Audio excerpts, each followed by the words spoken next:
Hey everyone, this is George and I'm back with a new video. So I'm actually a huge fan of zombie/infected horror comics and movies. And so I saw that Marvel Comics had announced Contagion. It's a 5-issue miniseries. It's actually coming this October. And it got me thinking about some of my other favorite horror comics. So I actually think that series looks really cool. The artwork looks especially disgusting and pretty disturbing. And once my skin kind of stopped crawling, I thought, yeah, maybe let's make a video about this. Let's talk about other infected comic book stories. And so the distinction here between zombie and infected is basically if a zombie were to be cured, it would still be a dead body, so it's not going to get back up, probably. If you cure somebody who's infected with like a virus, more than likely they're going to go back to being normal human beings and just go about their business as normal human beings. So that's kind of the distinction between the traditional zombie versus the infected zombie. So in this video, we're only going to be talking about the infected. And here's actually 5 infected comic book stories. And this video will have some spoilers in it, so as soon as I announce what it is, if you don't want to hear anything about it, go ahead and click off. But more than likely, this is kind of going to just scratch the surface of the stories. So the first entry on this list is Marvel Universe versus the Punisher, and then there was also subsequent miniseries Marvel Universe versus Wolverine, Marvel Universe versus the Avengers, and these comic book miniseries are some of my favorite stories, especially the first two. The Punisher and the Wolverine one are especially really awesome. And so these are their own 5-issue limited series.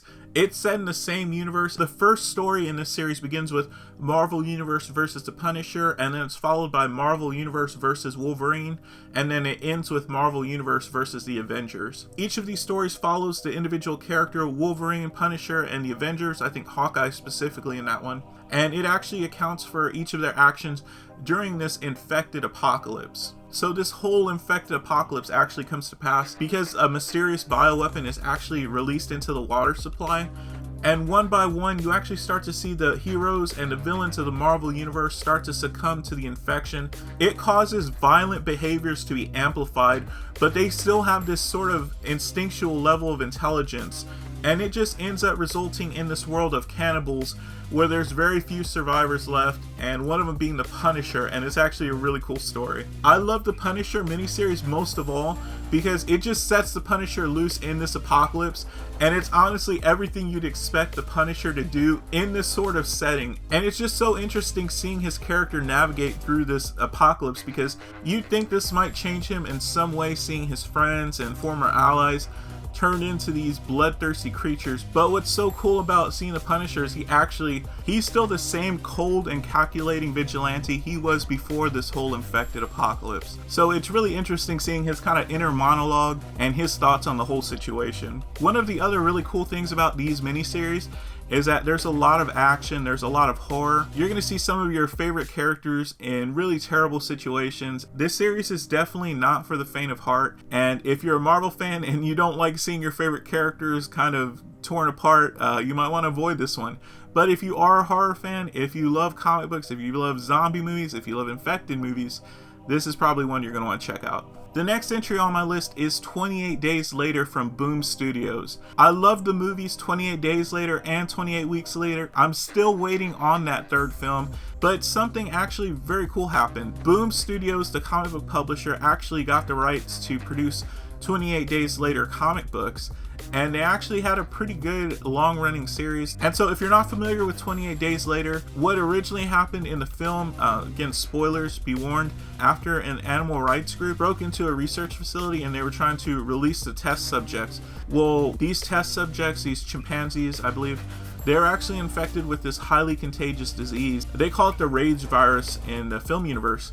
And essentially that's what happens. You essentially start to become uncontrollably violent, and you just start bleeding everywhere, vomiting, and you just attack other people and you bleed and vomit all over them and you spread the virus. And it's just so terrifying because this virus spreads very easily and very quickly. In the movie, you actually see a guy get infected with a single drop of infected blood.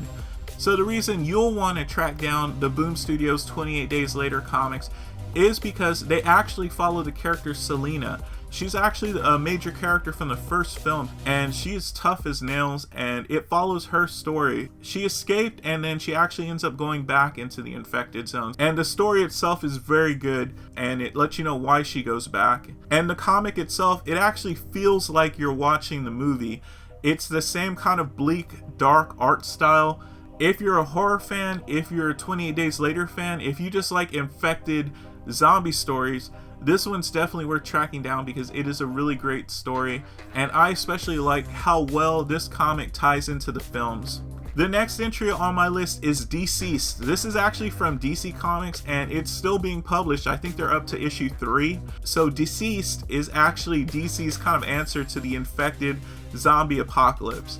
So the origins of this sort of infected virus originated with the DC Universe villain Darkseid, and he actually captures one of the Justice League members, Cyborg, and Cyborg's like this cybernetic character, basically a cyborg, but he did it for a very specific reason, and that reason is because Cyborg is actually a carrier of something called the anti-life equation. And a quick explanation of the anti-life equation is that it's basically like a math formula, and if it's used properly, it actually allows the person wielding it to achieve universal domination, and it basically enslaves the will of any sentient race that it's used on. So Darkseid somehow, in his torturing and experimenting on of Cyborg, he actually somehow changes the equation, and it kind of transforms into this viral computer virus. When Cyborg manages to get back to Earth, he immediately infects the internet, and it's basically transmitted to everyone using like a computer device, cell phone. I think even just watching television would be a way that you could contract that virus. And so the really cool thing about this comic is that no one is safe. You see a lot of infected heroes, major villains. You just see pretty much everybody being infected. And when you become infected with this sort of techno-virus, you just become this rage-filled being, and you just brutally try and kill or spread the anti-life virus to anyone that you can. And it's just so interesting seeing how fast things spiral out of control. As soon as Cyborg gets back to Earth, most of the population is infected with this thing. One of the things I really love most about this series so far is that there are a lot of really unexpected twists in this story, and characters you just don't expect to die are basically reduced to cannon fodder in this story. And one of the other really cool things that I love about this particular story is that DC, they have these series of covers. There's the main covers that have these kind of infected versions of your favorite heroes, but there's also these other variant covers that feature kind of like your favorite movie posters, but with infected DC heroes and villains, and I actually really like that. That actually made me even more interested in picking up these series.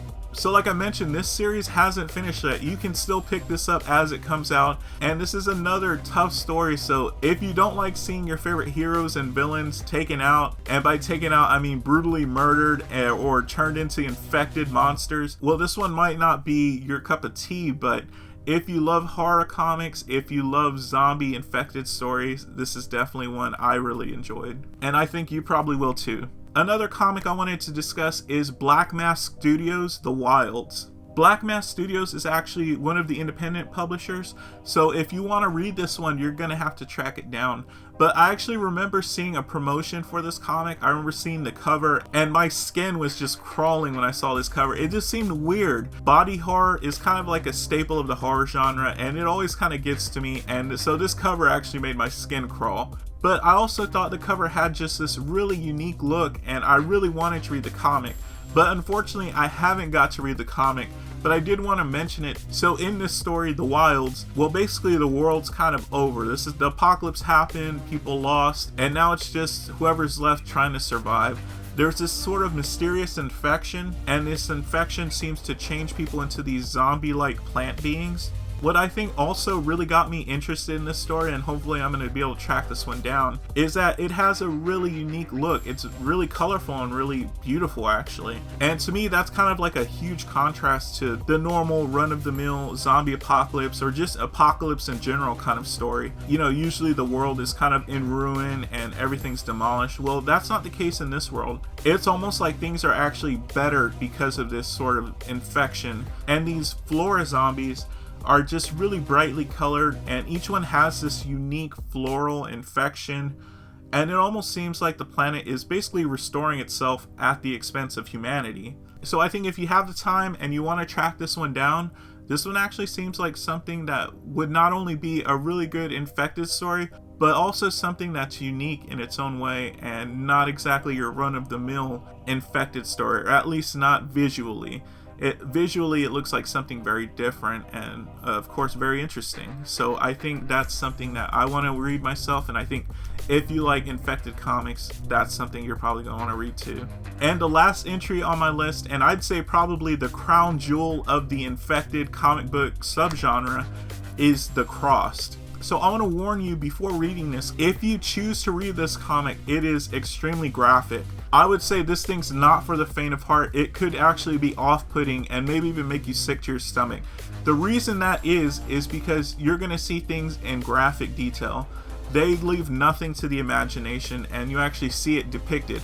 And sure, it's just illustrations on the page, but for a reader, you know that your mind brings things to life, and just seeing the visual representation on the page of illustrations of graphic violence might get to you. So you should definitely be warned about that one. But with that being said, I actually do like the Cross comics. I think there's some pretty good stories there. So the premise for this series is that there's a virus and it manifests once you're infected. You get this rash on your face in the shape of a cross. But that's not exactly the scary part. The scary part is what the virus does to you. So if you're infected with this virus, you lose all inhibitions and you basically give in to your darkest desires and you do horrific things. If you can think of the worst things that ever happened to people that do to other people, well, that's what these people do. They can and do anything. The most horrific things you can think of, they do these things to you if you're not infected. And sometimes they do it to each other. But what's also terrifying about these infected